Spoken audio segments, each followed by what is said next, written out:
Muy bien, entonces vamos a ver el día de hoy la última clase correspondiente pues, a la asignatura del curso de Radiología de Diagnóstico por Imágenes, y lo que vamos a desarrollar el día de hoy pues la anatomía y la patología en primer lugar de las glándulas paratiroides, luego vamos a ver suprarrenales y por último lo que concierne a testículos.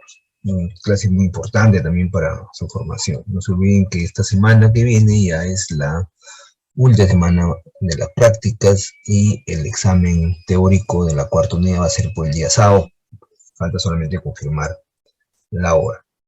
Entonces vamos a ver primero la anatomía de las eh, glándulas paratiroides. Generalmente con las técnicas de imagen es bien raro poder visualizar las glándulas paratiroides, ¿no? Inclusive con las técnicas, tanto la tomografía como la ecografía, es muy complicado.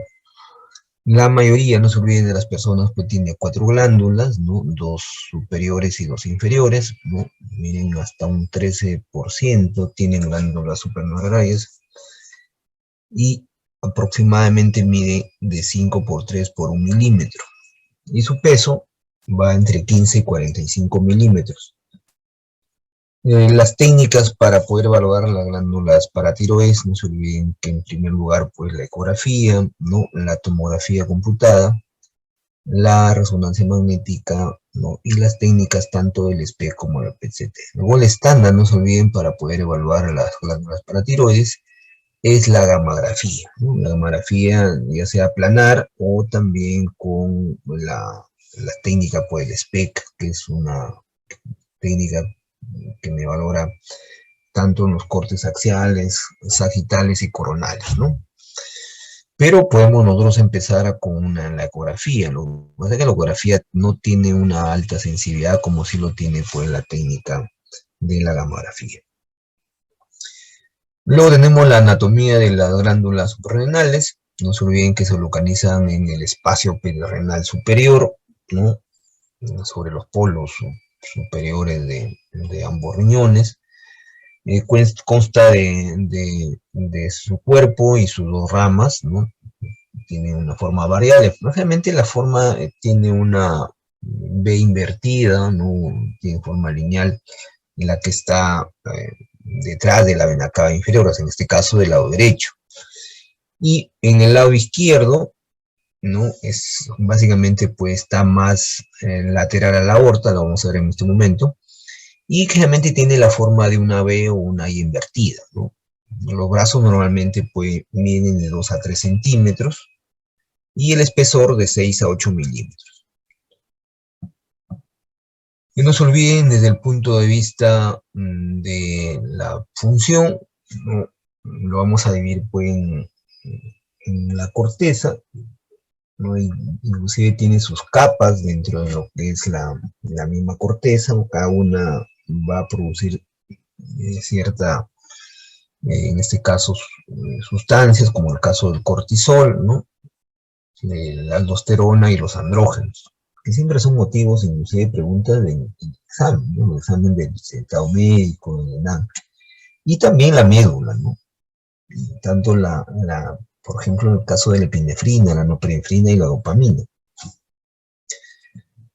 Las técnicas para poder evaluar las glándulas suprarrenales, no se olviden que es la ecografía, la tomografía computada, las técnicas de medicina nuclear, tanto el SPECT y la PET-CT. El gol estándar para poder valorar las suprarrenales, no se olviden, es la tomografía computada, ¿no?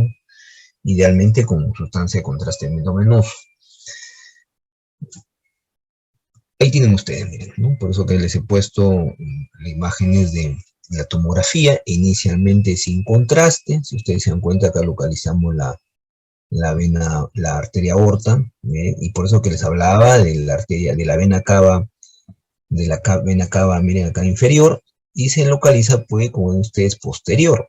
Tiene como ven ustedes, sus dos brazos y el cuerpo, ¿no? Ahí está, miren, sus bracitos tienen la forma de una Y invertida. A diferencia, en el lado izquierdo está lateral, como ya hemos visto, estas son las cruras, ¿no? diafragmáticas, los pilares diafragmáticos también, si ustedes se dan cuenta, casi tienen la misma densidad. Y también, como ven ustedes, tienen su cuerpo, que es un poco de mayor tamaño, y sus brazos, ¿no? Igual parece la forma de una B o una I invertida. ¿Está? Miren, tiene la forma. Y cuando nosotros utilizamos sustancia de contraste endovenoso, si ustedes se dan cuenta, está en una fase córtico-medular, miren acá, la accede a la corteza, la médula, que ya hemos visto. Y como ven ustedes, miren, las mediciones más o menos llega hasta 30, hasta, pues podemos decir hasta 40 unidades Hansfield, el realce que tiene en las suprarrenales. Y también, si ustedes se dan cuenta, tiene pues sus bracitos, ¿no? Y igualmente su cuerpo. Y también en los brazos, su cuerpo, igualmente, como ven ustedes, está inferior a la vena cava, ¿no? Inferior. Y en caso del lado izquierdo, de la suprarrenal del lado izquierdo, miren, tienen sus brazos, su cuerpo, está lateral a la aorta. Obvio que esto es con sustancia de contraste. Y ahí tienen ustedes las diferentes formas, como ya les dije, de las suprarrenales. Hay diferentes variantes, ¿no? Por ejemplo, acá miren, solamente presenta un solo brazo, ¿no? Ahí tiene la vena cava inferior. Por ejemplo, acá tiene dos brazos, un poco ya se denota el cuerpo. Acá en diferente, tiene los dos brazos, el cuerpo es de mayor tamaño. Y acá también, miren, la forma de una X. En cambio, en el lado pues, izquierdo, siempre al lado de la lateral a la aorta, miren, esta sí tiene casi la forma siempre de una B o una I invertida. Miren, ahí está, de la suprarrenal izquierda. Entonces, de la misma forma, observen, ¿no? Tiene también tomografía de las glándulas suprarrenales. Acá, si ustedes se dan cuenta, es el páncreas, ¿no? Y acá está un poco ya el polo superior del riñón izquierdo. Acá, por ejemplo, miren, tiene el cuerpito, algo del brazo. Miren, esta es la vena cava inferior, siempre inferior. Acá están las curvas diafragmáticas o los pilares diafragmáticos. Y acá también, de la misma manera, miren, para que puedan ver, en el lado izquierdo se nota mucho mejor una I invertida con sus brazos y su cuerpo. No se olviden que más o menos, como ya vimos, en promedio hasta 3 centímetros de tamaño. Y en la resonancia magnética no tiene, como ven ustedes, la resolución que lo acabamos de ver pues, con la tomografía computada. También se ve acá, miren, ustedes se dan cuenta, se ve muy bien, ¿no? Nuestra secuencia T1, miren acá también un poco invertida, donde un poco se puede ver mejor porque me ayuda la grasa, porque no se olviden que este es el retroperitoneo, ¿no? Porque está en el espacio perirenal superior. Miren acá también los brazos, ahí también cómo se ve de forma negativa, ¿no? Hipointenso, porque la grasa que está rodeando se ve hiperintensa, ¿no? Ahí está. Entonces, no es una buena técnica, como ven ustedes, la resonancia, como sí lo es, pues, la tomografía. Ahí tienen ustedes, miren, ya cuando uno satura la grasa, se nota mucho mejor, ¿no? Cuando satura la grasa, miren, satura la grasa significa que suprimo la grasa y me mejora, ¿no? Obvio que este está en una secuencia de uno, por eso que se nota mucho mejor, ¿no? Porque hay un realce al gabolíneo, miren, esta es la aorta, acá está la vena cava inferior, está en una fase arterial, pero suprimiendo la grasa, miren, por eso que la grasa ahora se ve hipointensa. Evidentemente la resonancia es una técnica fabulosa porque hay muchas secuencias, entonces dependiendo de lo que yo quiero valorar, ¿no? Qué patología quiero identificar, pues utilizo las diferentes secuencias. Entonces acá lo que hago es suprimo la grasa y miren cómo me mejora, ¿no? La señal o la intensidad de la suprarrenal, porque acá está realizando el contraste. Y la grasa, como ustedes en general, no se logra visualizar. Y por último, la anatomía del testicular. No se olviden que el testículo también es una glándula mixta, ¿no? Tiene la forma ovoidea, y su situación pues está en las bolsas escrotales, tanto el testículo, no se olviden que el testículo izquierdo está más bajo que el derecho, y las dimensiones en un adulto pues, ¿no? Va entre 3 a 5 centímetros, con un ancho de 2 a 4 y un diámetro antero posterior de 2 hasta 2.5 centímetros. No se olviden que la técnica ideal para evaluar los testículos, por no decir el gol estándar, es la ecografía bidimensional en escala de grises, inclusive en algunas patologías pues, con el Doppler color.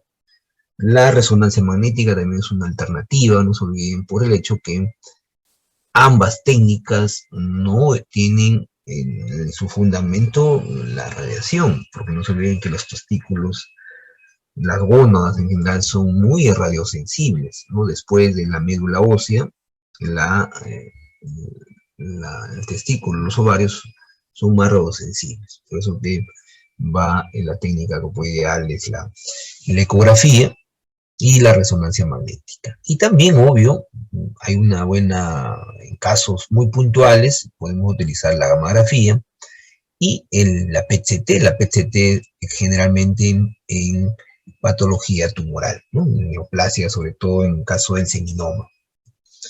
Entonces la ecografía, por eso que vamos a repasar, poner énfasis de la ecografía del testículo. No se olviden que su parénquima tiene unos ecos finos, unos homogéneos, tiene su parte del mediastino testicular, que es una banda lineal cráneo-caudal, se ionizar hiperecoico, no se olviden las túnicas que tiene pues, el testículo, y también existe escaso libre líquido rodeando el polo superior y la cabeza, por ejemplo, del epidemio. Entonces ahí miren, por ejemplo, en una ecografía bidimensional, testículo izquierdo, miren acá, ¿no?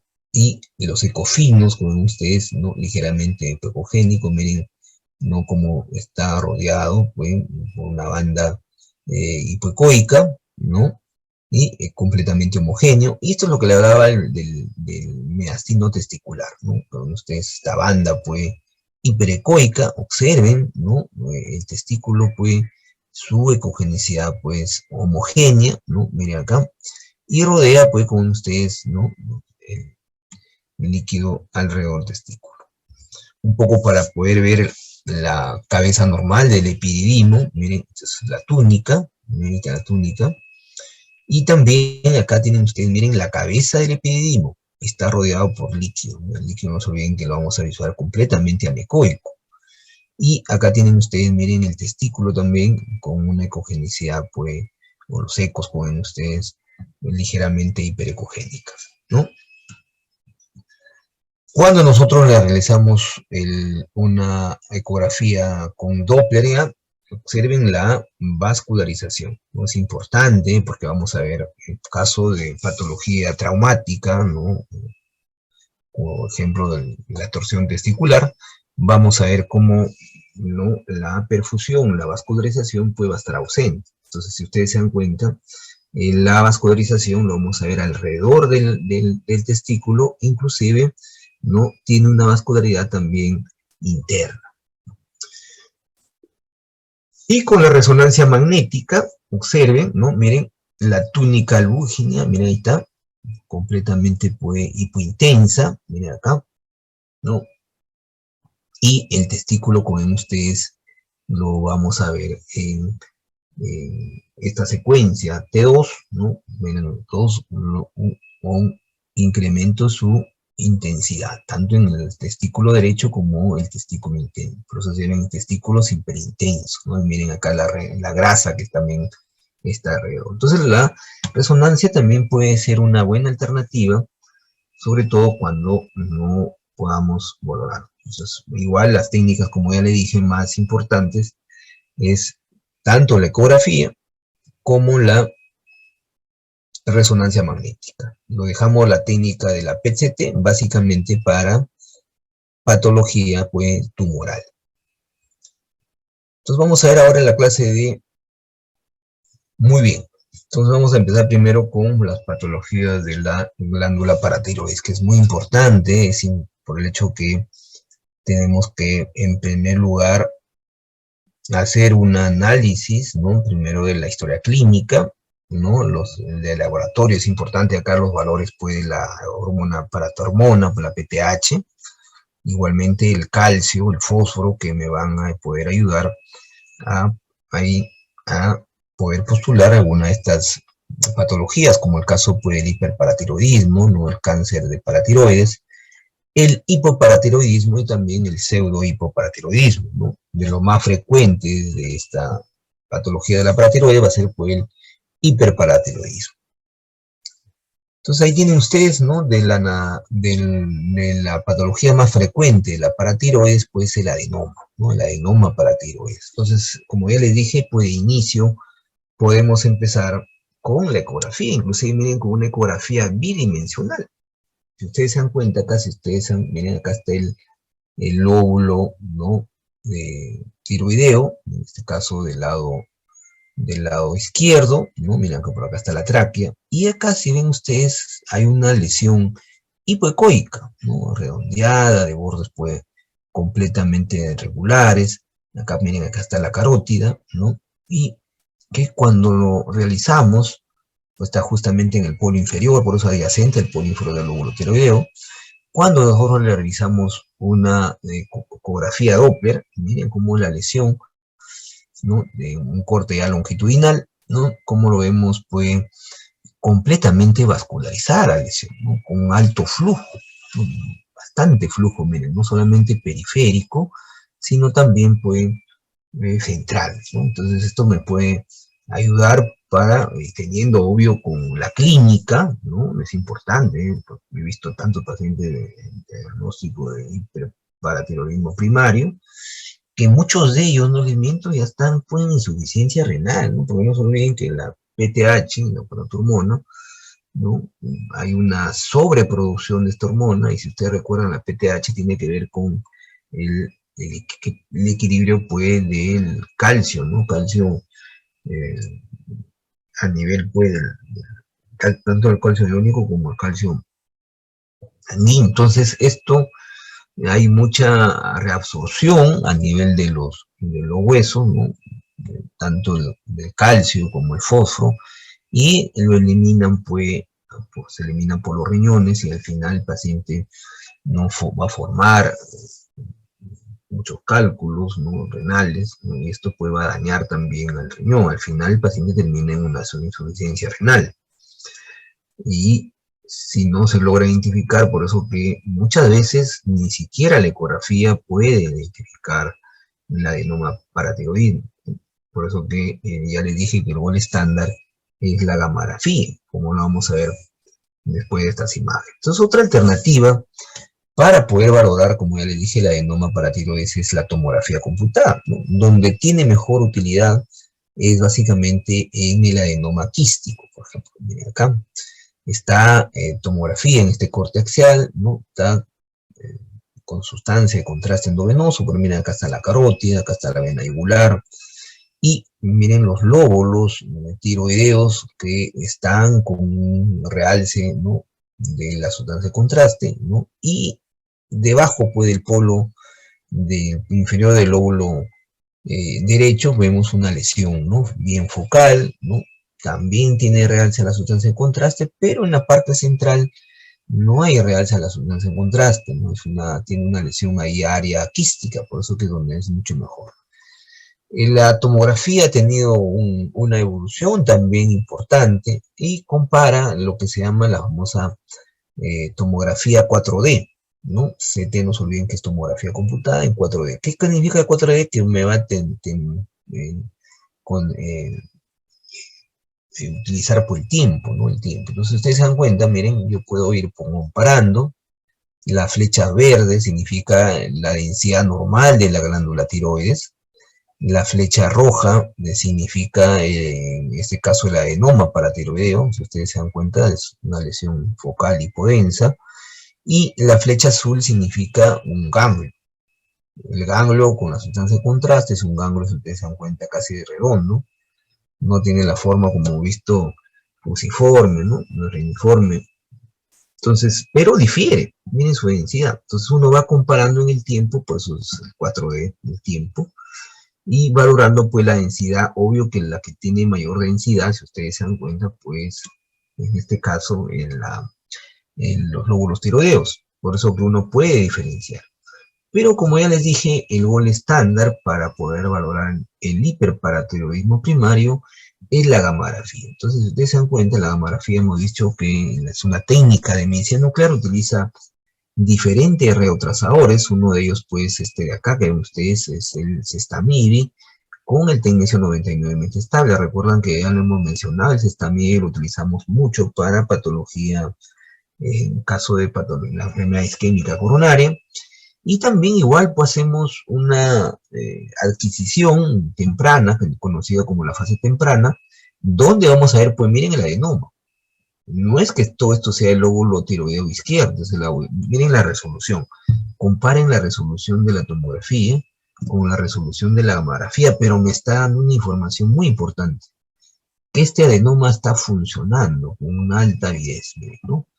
Y luego de una fase tardía, que generalmente nosotros lo hacemos a partir de las 2 horas, de las 2 horas hasta las 4 horas, un control, solamente queda ya la lesión. ¿Por qué? Porque generalmente los adenomas tienen alta cantidad de células oxifílicas, ¿no? Las células oxifílicas tienen en su composición, ¿no? Más que en su composición, tienen gran cantidad de mitocondrias. Entonces las mitocondrias pues tienen que ver con la actividad mitocondrial. Entonces hay mucha actividad mitocondrial en los adenomas. Entonces este trazador, que es esta MIB con el tenismo, son muy específicos para poder identificar este tipo de lesión. Por eso que sigue siendo molestar hasta la fecha. Y en la evolución que ha tenido también, por eso que les hablaba del famoso SPEC. Entonces, lo que ustedes están viendo acá ya es una técnica pues mejorada, ¿no? Como ustedes también una lesión focal. Miren acá, por eso que también puedo hacer un estudio de corazón, porque también su biodistribución de este reotrazador pues en el corazón. Y cuando yo hago ya los cortes, este es un SPEC, ahora se acuerdan que les hablábamos del SPEC, ¿no? ¿Se acuerdan del SPEC? Por eso que es una técnica mucho más avanzada, porque me hacen los diferentes cortes, pero puedo yo también, como ven ustedes, hacer el famoso SPEC-CT, ¿no? Entonces, acá está el esófago, ¿no? Miren, y la lesión está localizada, no está debajo del polo, sino miren dónde está localizada, está localizada en la región retroesofágica, ¿no? Miren, está más posterior, con una alta captación del trazado. Entonces, la técnica pues del SPEC-CT me permite una mejor localización, una mejor ubicación, ¿no? De la lesión, cosa que con la técnica planar no puedo decir exactamente dónde está localizado. Y ahí justamente radica la importancia de esta técnica del SPEC-CT, no se olviden. Miren acá, por ejemplo, otro adenoma paratiroideo tópico. Miren, en la ecografía con Doppler, ¿no?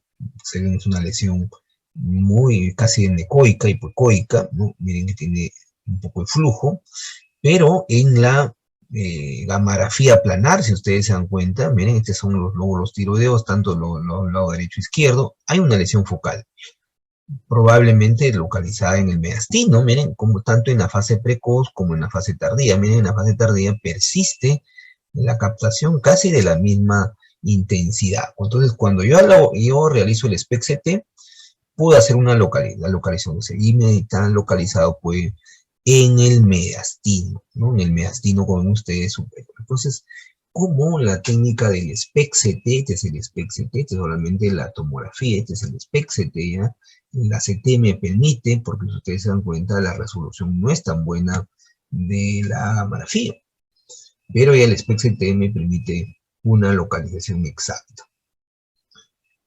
Y el carcinoma paratiroideo es menos mal que no es muy frecuente, es menos de 1%, ¿no? Y acá es muy diferente, miren la lesión, ¿no? Una lesión hipoecoica, tiene calcificaciones múltiples, miren acá, ¿no? Es un poco heterogénea su ecogenicidad, la presencia de gran cantidad de calcificaciones, miren acá.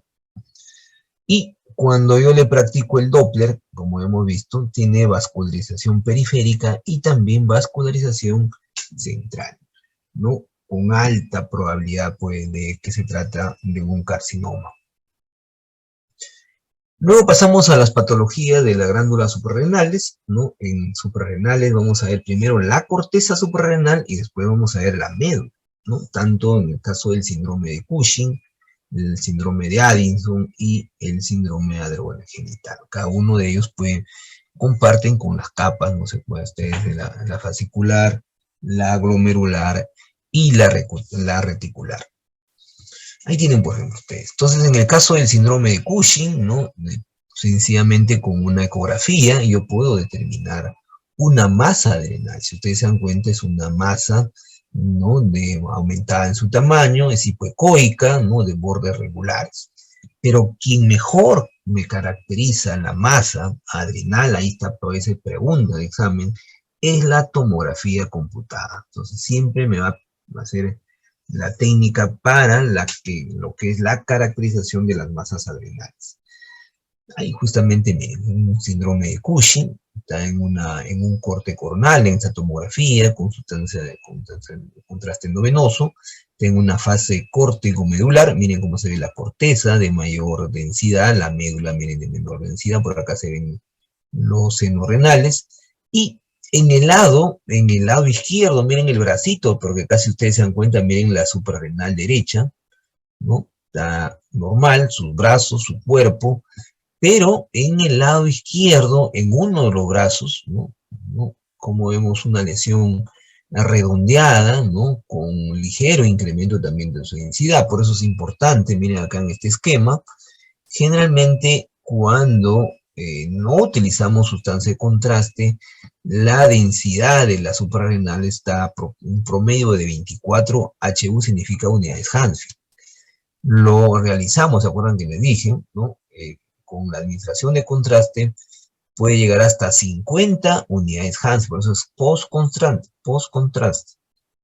Y nuevamente de la I significa al final el contraste, ya les dije que tiene su farmacocinética también, al final se elimina. Y nuevamente en una fase más tardía, vuelve nuevamente a su densidad original. En este caso, 24 unidades Hansfield. Observen con la resonancia magnética en un síndrome de Cushing, porque también no solamente puede ser el caso de los adenomas. Este es un adenoma, lo más frecuente, obvio, son los adenomas. Luego de los adenomas vienen a ser las hiperplasias, y la hiperplasia generalmente es bilateral. Miren acá, por ejemplo, el riñón derecho, y acá ven ustedes dos lesiones, ¿no? Una lesión, disculpen, en el lado derecho y la otra en el lado izquierdo. Y en caso del carcinoma adrenal cortical, una lesión muy, muy extensa, por ejemplo, si ustedes se dan cuenta, miren, acá está el riñón derecho, y la lesión puede, que inclusive está desplazando, ¿no? Este es el hígado, ¿no? Parte más inferior del hígado, y miren, la lesión fue completamente heterogénea, ¿no? Esta es una secuencia de dos. Igualmente en el síndrome de Addison, ¿no? Síndrome de Addison, que ya tiene que ver pues con los mineralocorticoides. En caso de la enfermedad de síndrome de Cushing, no tiene que ver pues con los glucocorticoides. Por eso hay que saber un poco de fisiopatología ahí. Y el síndrome de Addison también se presenta como lesiones hiperplásicas, ¿no? En nuestro país lo más frecuente, la causa es la tuberculosis, la tuberculosis. Entonces acá también miren las lesiones, en caso de histoplasmosis, también está con sustancia de contraste, y como ven ustedes, pues, son lesiones pues, homogéneas, ¿no? Bordes regulares, que nos orienta pues a patología benigna, pero obvio que esta es una que está causando el síndrome de Addison. Entonces ahí tienen ustedes, miren, las medidas de tanto del lado derecho como izquierdo, porque casi son del mismo tamaño, un poco de mayor el lado izquierdo, por eso miren, el lado izquierdo es 5.2. Y la CT con realce, pues como ya les dije. Ahí tienen, miren, el aldosteronismo primario, también conocido como el síndrome de Cohn. Todo tiene que ver esto con los mineralocorticoides, no se olviden, también es uno de los causantes de la hipertensión arterial secundaria. Por eso que cuando uno tiene ya sospecha o ya tiene el diagnóstico de hipertensión, hay que ver cuál es la causa. Una de las causas también puede ser, como ven ustedes, el síndrome de Cohn, ¿no? Igual acá miren, en la resonancia magnética, tanto en la fase in-phase, ¿no? Miren acá, un adenoma adrenal no funcional, ¿no? Hipointenso, y el off-phase es mucho más hipointenso todavía. Entonces, la importancia, pues, como ven ustedes, también de esta técnica de la resonancia magnética. Pero el estándar, no se olviden, para el diagnóstico invasivo, desde el punto invasivo del alto renal primario, es amplio y venoso. Nunca se olvide, pregunta también el examen. Se introduce, como ven ustedes, el catéter, ¿no? Por donde ingresa la sustancia de contraste, y definitivamente, como ven ustedes, la flechita que está negrita, que es un pequeño aldosteronoma, ¿no? Pero también, como ven ustedes, puedo utilizar la tomografía. Por ejemplo, miren acá, ¿no? Obvio que con contraste, miren acá, ¿no? Ligeramente con incremento de su densidad, ¿no? Hay un realce, porque no se olviden, está con contraste. Por acá, miren, está la aorta, que está hiperdensa, obvio que tiene mayor densidad la aorta. Y para poder ver, o valorar, mejor dicho, que la palabra más correcta, ¿no? Los adenomas funcionantes, miren, funcionantes, por eso que habíamos visto adenomas no funcionantes, y los adenomas funcionantes, pues tenemos la gammagrafía, ¿no? Con este radiotrasador LNP59, que básicamente en su estructura tiene colesterol. Pues no se olviden que todas las, en este caso las hormonas que se van a producir, no necesitan como sustrato el colesterol. Entonces, su producción de este trazador tiene su contenido también colesterol. Por eso que son muy específicos. Ya hemos dicho, pues su resolución no es tan buena de la gammagrafía. Pero si yo utilizo el SPECT-CT, me va a permitir una localización exacta. Y en el síndrome adrenogenital, que tiene que ver con la capa reticular, ¿no? Tiene la producción de andrógenos, ¿no? Básicamente, por ejemplo, con este es ¿no? Está muy avanzado. Por ejemplo, miren estas masas adrenales heterogéneas, la que está en el lado izquierdo es de mayor tamaño. Acá tienen, miren, la aorta, la vena cava inferior, la vena porta, el páncreas, ¿no? Miren, ahí está el hígado, ¿no? Que corresponde, pues, a una hiperplasia adrenal congénita, ¿no? Miren, la hiperplasia es una severa adrenomegalia. No hay necesidad inclusive de utilizar con sustancia de contraste, es suficiente sin sustancia de contraste poder mover estas masas, ¿no? De la de mayor tamaño, como ven ustedes en el lado derecho. Y ahí es justamente lo que les comentaba, la utilidad de la técnica de la PET-CT, ¿no? La tomografía por emisión de positrones con la tomografía computada. Observen, ¿no? La masa, como usted está un poco en caso de un linfoma. Un linfoma como está engrosado, ¿se acuerdan? Los brazos, ¿no? El cuerpo, hay un engrosamiento de los brazos. Aprovechamos acá también para ver un quiste renal, ¿no? Bien, bien hipodenso. Está en una fase córtico-medular. Miren cómo se ve la corteza de la médula. Miren, acá se ve muy bien la vena renal, ¿no? Y ahí tienen. Y lo llamativo, como ya les dije, pues, cuando nosotros le hacemos la PET-CT, solamente CT, pero ya la PET-CT, observen cómo tiene una alta captación la adrenal.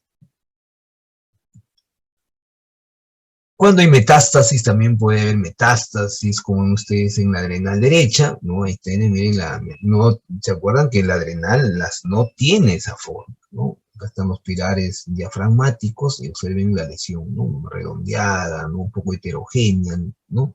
Y hemos visto, ¿se acuerdan? Puede llegar, como ven ustedes, hasta 35 unidades Hansen la lesión. ¿Por qué? Pues está con ya sustancia de contraste. Acá está la arteria mesentérica superior, esta es la aorta, ¿no? Y la lesión, ¿no? Y en caso de las suprarrenales, pero de la médula, disculpen, de la médula, pero primero lo que hemos visto es la corteza. Ahora vamos a ver la médula suprarrenal, pues tenemos el feocromocitoma, el neuroblastoma y el paraganglioma, donde es mucho más útil, pues, son en caso de los feocromocitomas. Entonces hay un feocromocitoma, igual lo que vamos a ver en la tomografía, pues la lesión focal, ¿no? Ligeramente hiperdensa, porque ustedes tienen sustancia de contraste endovenoso, siempre mirando la aorta, como ya les he dicho. Y en la resonancia, como ven ustedes, ¿no? Miren acá, se ve perfectamente en esta secuencia T2, es una secuencia T2, miren acá el líquido cefalorraquídeo cómo está rodeando la médula, hiperintensa, inclusive acá la vesícula, miren cómo se ve hiperintensa. Y la lesión, como ven ustedes, fue con un incremento en su intensidad. Volvemos nuevamente a la gammagrafía planar, ¿no? donde pues definitivamente la técnica ideal para evaluar es la gamografía, como hemos visto, ¿no? Miren, la gamografía. Y otra cosa importante, la información que me brinda de cuerpo completo, miren, completamente en este caso, ¿no? Y la lesión, miren, muy intensa que vemos, ¿dónde está localizado? Por eso que ahora contamos, ya les dije, con el SPECT-CT. Pero como es muy específico, ¿no? Lo más probable, pues, tenemos frente a un feocromocitoma, hay que ver la clínica también, la cromogranina, ¿no? Los exámenes de sangre son claves para el diagnóstico de los feocromocitomas. El trazador que nosotros utilizamos, miren, ya no es el Cestamide, sino la metayodo-bencilguanidina. Con ese trazador, el iodo 131, también puede ser el iodo 123, ¿no?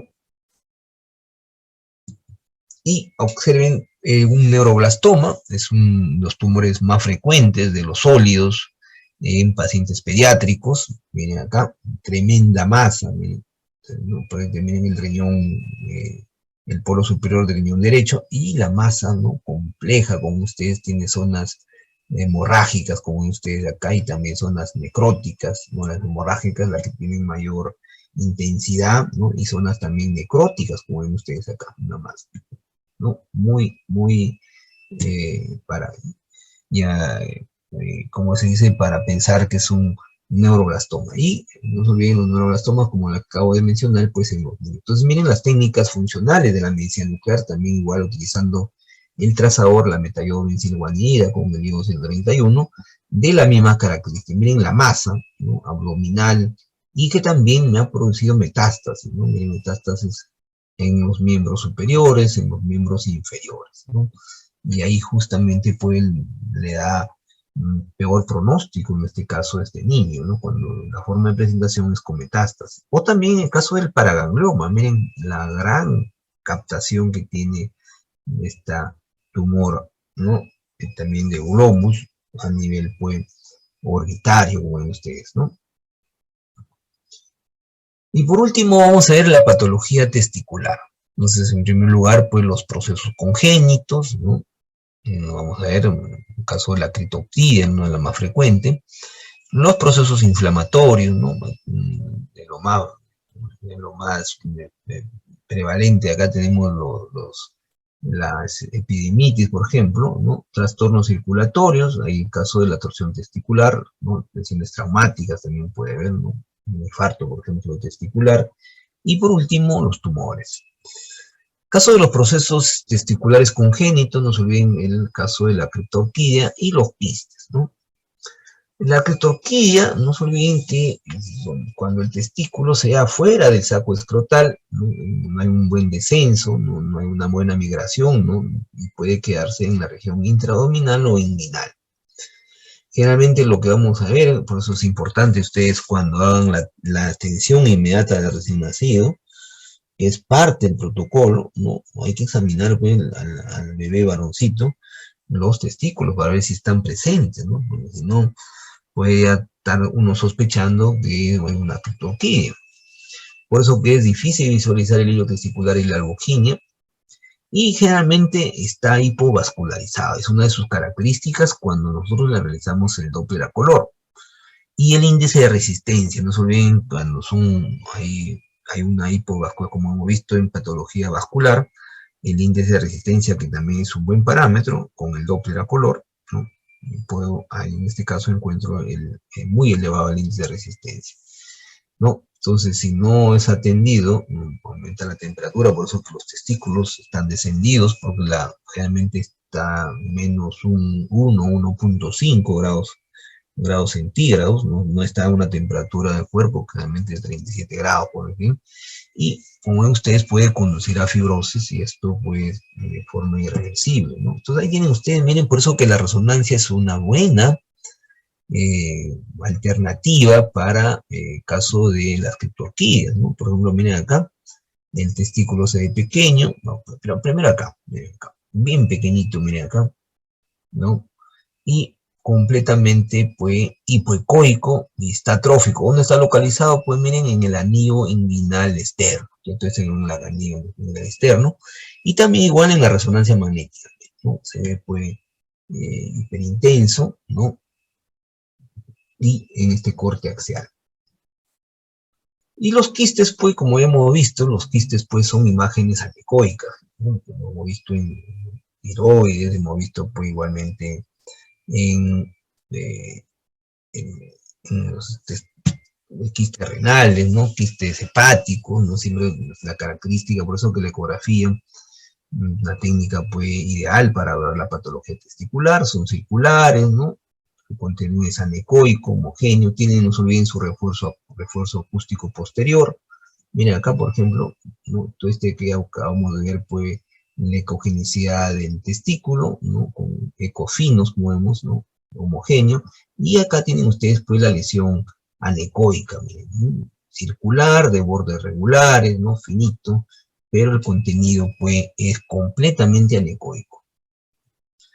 Miren, a diferencia del quiste epididimo, acá también ustedes tienen, miren, el testículo, ¿no? En la cabeza del epididimo, miren, hay un aumento significativo, miren, esto es lo que les hablaba, el refuerzo acústico posterior, miren acá, ¿no? Y anecoico, de sus paredes son completamente finas, y está localizado, como ustedes, contigua al testículo.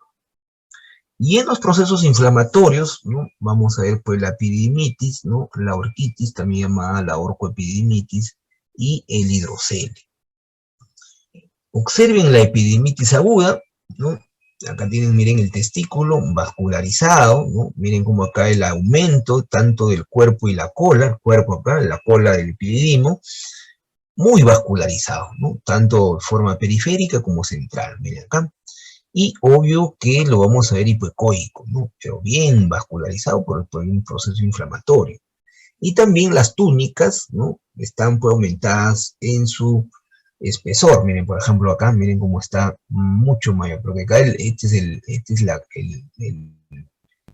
el aumento del cuerpo, miren las túnicas que están engrosadas también. La orquitis, ¿no? Generalmente secundario con ustedes a una epididimitis, también vamos a visualizar ahí las túnicas, ¿no? Con un incremento de su espesor. Puede haber hidroceles anecoicos, ¿no? Aumento del volumen testicular, ¿no? Obvio que en las orquitis son bordes regulares. Y en la epididimitis severa ya vamos a ver edema, puede haber obstrucción arterial, por eso es importante hacerlo en el Doppler, y pues esto puede llegar a un infarto. Por eso que ustedes se dan cuenta, el Doppler color, hay una hipervascularización, y el flujo arterial de resistencia pues mucho más bajo. ¿Se acuerdan del componente diastólico, no? No bien que tiene el Doppler pulsado, recuerdan cuando repasamos el Doppler pulsado, tiene una fase sistólica, ¿no? Y también el diastólico, en este caso está aumentado. Entonces miren acá, comparando siempre, ¿no? El lado izquierdo, este es el testículo derecho, right está en inglés, ¿no? Y acá está testis, ¿no? El izquierdo, miren acá también, ¿no? Inclusive acá, en caso del izquierdo, hay una pequeña lesión pequeñita, miren, pero donde realmente vemos la orquiepidemitis, porque nos orco, también el testículo, miren, ambos testículos, como ven ustedes, están aumentados de tamaño. Es bilateral, obvio que en el lado derecho está más severo, y también miren la túnica, cómo está aumentada en su espesor, como ya hemos visto. Igual también la cola epididimo, miren por acá el epididimo, está también aumentada su espesor. Y este es el hidrocele, miren el testículo, su ecogenicidad normal, homogéneo, su pared, y observen el área anecoica completamente pues aumentada por gran presencia pues de líquido, ¿no? Rápidamente uno puede hacer con la ecografía, hemos visto pura ecografía casi en patología testicular. Y de las alteraciones vasculares, pues la pregunta que ha sido en este examen del recentado médico, ¿no? Para caso de la torsión testicular, me preguntaba cuál es la técnica de elección, no se olviden que es el Doppler color, ¿no? La ecografía con Doppler color. Entonces, la torsión testicular, el testículo está aumentado de volumen, ¿no? Es hipocoico, el epididimo también igual, ¿no? Y engrosamiento cutáneo, ¿no? Y el Doppler, pues vamos a ver que al inicio puede estar disminuido, pero conforme va haciéndose la torsión hasta los 360 grados, pues ya hay ausencia de flujo, y esto puede producir, pues, como ya les dije, que el testículo se pierda, ¿no? Entonces, por eso la importancia de la torsión testicular se considera una emergencia urológica. Ahí tienen ustedes, miren, ¿no? Tanto el testículo derecho, el testículo izquierdo, miren su ecogenicidad, el testículo normal, ¿no? Con ligero incremento de su ecogenicidad, el flujo, ¿no? Tanto periférico como central, normal también, el lado izquierdo, pero miren el caso del testículo derecho, cómo va perdiendo ya sus bordes, se van borrando los bordes, su ecogenicidad también disminuye, miren acá, y también no hay flujo, ¿no? Si ustedes se dan cuenta, acá hay flujo normal, acá hay ausencia de flujo, entonces, aparte ya también está perdiendo, como ven ustedes, su ecogenicidad. Antes del uso de el Doppler, cuando todavía no estaba disponible, una buena alternativa, miren, era la gamografía, ¿no? La gamografía también con pertinetato, y me daba esta lesión focal, donde uno puede concluir de que era una torsión testicular.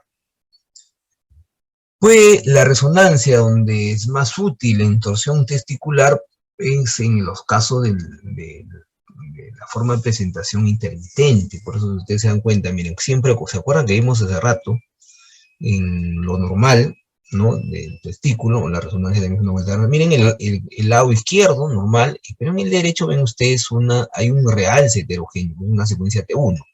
Miren, de la sustancia contraste, es heterogéneo, no hay una torsión, por eso que es importante que la arteria testicular, ¿no? Si es que rota a los 360 grados, pues ahí sí definitivamente la torsión testicular es completa, pero puede ser intermitente, no hay una buena, todavía ahí persiste algo de flujo, por eso que lo vamos a ver de forma, como ven ustedes, heterogénea. Y por último, no, disculpen, antes de pasar a las neoplasias, las lesiones traumáticas, ¿no? Traumatismo directo, pues en los casos los más frecuentes son los hematomas, por ejemplo, miren el hematoma testicular, todo esto lo que ven ustedes es el testículo izquierdo, ¿no? Miren, ¿no? Y acá vemos un área hipoecoica irregular, ¿no? Muy irregular, ¿no? Obvio que hay que ver también el antecedente, es importante para ver si ha sido un trauma el paciente. Igual miren el testículo, por el mismo proceso inflamatorio, está aumentado en el tamaño. Y por último, los tumores, pues, testiculares, ¿no? De los benignos, en caso del adenoma, hasta los malignos, el más frecuente, no se olviden, los seminomas, ¿no? Bastante frecuente en jóvenes, adultos jóvenes, ¿no? Ahí tienen ustedes el caso del tumor maligno testicular. Vamos a ver por ecografía, una masa hipoecoica, ya no son bordes regulares acá, sino son bordes irregulares, ¿no? Ecogenicidad irregular, es bien difícil el diagnóstico también, realmente ya la enfermedad está más avanzada, ¿no? Y puede haber también pequeñas áreas anecoicas, ¿no? Son muy vascularizados, ¿no? Hay pequeñas calcificaciones. Y una de las características de los tumores malignos testiculares que metastizan a las cadenas ganglionares, ¿no? No solamente a nivel de ilíacas, ¿no? Sino también a la región retroperitoneal como más frecuente. Entonces ahí, por ejemplo, miren, ¿no? El seminoma, un seminoma típico, ¿no? Miren, pequeño, una pequeña lesión, obvio por ecografía. Miren las microcalcificaciones, ¿no? Esto normalmente no debe existir, ¿no? Y esto es muy orientador para un proceso maligno. Y acá, como ven ustedes también, otra lesión, ¿no? En el testículo derecho, ¿ven? ¿No? En esta secuencia, pues, T1 también, ¿no? Y que vamos a ver, pues, de menos intensidad. Y el caso del teratoma, los teratomas malignos, miren cómo se presentan con diferentes, su forma de presentación, la lesión hipoecoica, ¿no? Todo esto que ven ustedes, el testículo, miren acá, y la lesión ya de gran tamaño, ¿no? Pero tiene también ustedes áreas quísticas, ¿no? Áreas quísticas pequeñas, y también, como ven ustedes, las calcificaciones que son múltiples. La presencia de las calcificaciones son muy orientadoras para marinera. Muy bien, ¿alguna pregunta, alguna duda? ¿Alguno de ustedes tienen alguna pregunta? Con eso entonces vamos concluido, pues, que no tienen preguntas, ¿no? El curso. No se olviden que estén pendientes toda esta semana de las, de las prácticas. Ya los docentes tienen conocimiento que toda esta semana vamos a desarrollar, a diferencia pues del semestre anterior, fueron 17 semanas, por eso que no tuvimos problemas para el dictado, pero se ha recortado una semana, por eso que la semana 16 es básicamente la de los exámenes, ¿no? Entonces la semana de los exámenes era la semana 17. Por eso que, pero igual son 6 prácticas, y Andrea, le voy a decir para que lo pueda compartir también, porque yo siempre lo tengo ya en el Drive, en el grupo de los legados, para que ustedes a partir del día lunes puedan desarrollar las prácticas. Muy bien, pues chicos, entonces con ustedes todavía nos vamos a seguir viendo en el día del examen. El día del examen, que es ya les voy a repetir, el día 10 de diciembre, ¿no? De forma presencial. Lo único que falta es confirmar la hora, ya oportunamente lo vamos a hacer. Esta semana voy a hacer el requerimiento de las aulas para evitar, pues, como ustedes saben, siempre, porque lamentablemente, pues, el jueves es feriado, ¿no? El jueves 8, por eso que el examen va a ser el día 9, el día 10. No tienen para que estudien el 8 y 9, porque el 9 también es feriado. Muy bien, entonces con esto vamos a dar por finalizado pues las clases teóricas. Realmente ha sido con ustedes un gusto. Hemos pasado, miren, 16 semanas, bastante tiempo. Lo bueno que no hemos tenido ningún inconveniente en el dictado, ¿no? Al menos por mi lado siempre ha habido la predisposición, y igual no me ha fallado por lo menos el internet, ¿no? Como siempre ha sucedido, porque en algunos casos hemos tenido algunos problemas, pero por el caso de ustedes no hemos tenido ningún inconveniente. Muy bien, entonces muy buenas tardes, pues, chicos. Nos estamos viendo hasta el examen con mi grupo hasta esta semana, y con ustedes hasta el examen el día sábado. Sigan estudiando.